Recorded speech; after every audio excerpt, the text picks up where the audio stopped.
বড় বড় টুকরো আলু দিয়ে হালকা পাতলা মাংসের ঝোল গরম ভাতের সাথে মেখে খেতে আমরা সকলেই খুব পছন্দ করি। আজকে আপনাদের সাথে দুটো মাংসের ঝোলের রেসিপি শেয়ার করব। এর থেকে সহজ পদ্ধতি আর খুঁজে পাবেন না। তো চলুন আর দেখুন। যেদিন রান্না করতে ইচ্ছে করবে না অথচ মাংসের ঝোল আর ভাত খেতে ইচ্ছে করবে, সেই দিন এইভাবে বানিয়ে দেখুন। একটা ফাঁকিবাজি রান্না বলতে পারেন।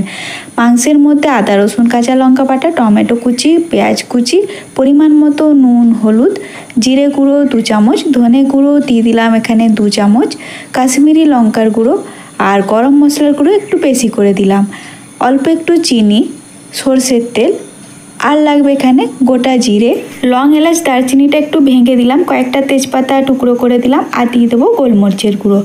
গরম তেলে ফোড়ন দেওয়া থেকে মাংস কষানো পর্যন্ত যা যা লাগবে সব কিছু কিন্তু এখনই মেখে নেবো এর মাংসের মধ্যে।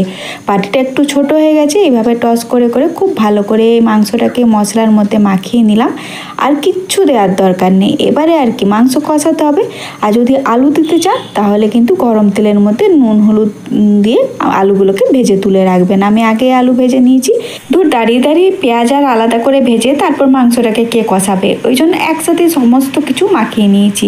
হাই ফ্লেমে 5 মিনিট মতো এভাবে নাড়াচাড়া করে নেওয়ার পর ঢাকা দিয়ে মিডিয়াম আঁচে মাংসটাকে এখানে 15 থেকে 20 মিনিট মতো কষাতে হবে। এখানে কিন্তু 1 কেজি চিকেন আছে। ভালো করে নাড়াচাড়া করে কষিয়ে নেব। ঠিক যখন এরকম কালার হয়ে আসবে তখন দিতে হবে পরিমাণ মতো গরম জল আর ভেজে রাখা আলু। ঢাকা দিয়ে সব কিছু খুব ভালো করে সেদ্ধ করে নিন। এবারে আর কি করবেন, বাটি ভরে মাংসের ঝোল তুলুন আর গরম ভাতে মেখে খান।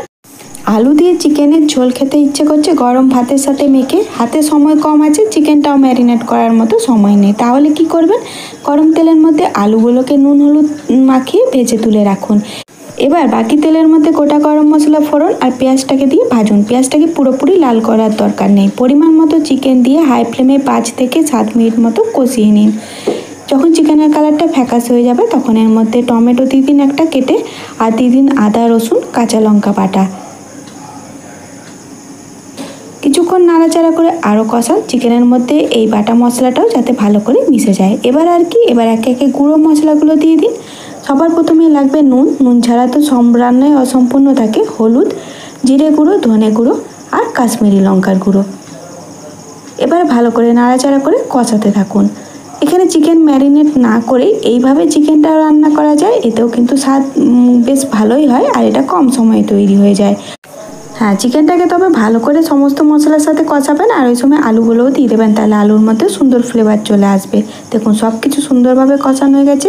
এবার ঝোলের জন্য দিয়ে দিন পরিমাণ মতো গরম জল। গরম জল দিয়ে ঢাকা দিয়ে এটাকে পুরোপুরি আলু আর চিকেনটাকে সেদ্ধ করে নিন। যখন দেখবেন গ্রেভি বেশ ঘন হয়ে আসবে, একটু ঝোল ঝোল থাকবে অবশ্যই, তখন গরম মশলার গুঁড়ো আর ধনে পাতা কুচি ছড়িয়ে ভালো করে মিশিয়ে নামিয়ে গরম ভাতের সাথে খান।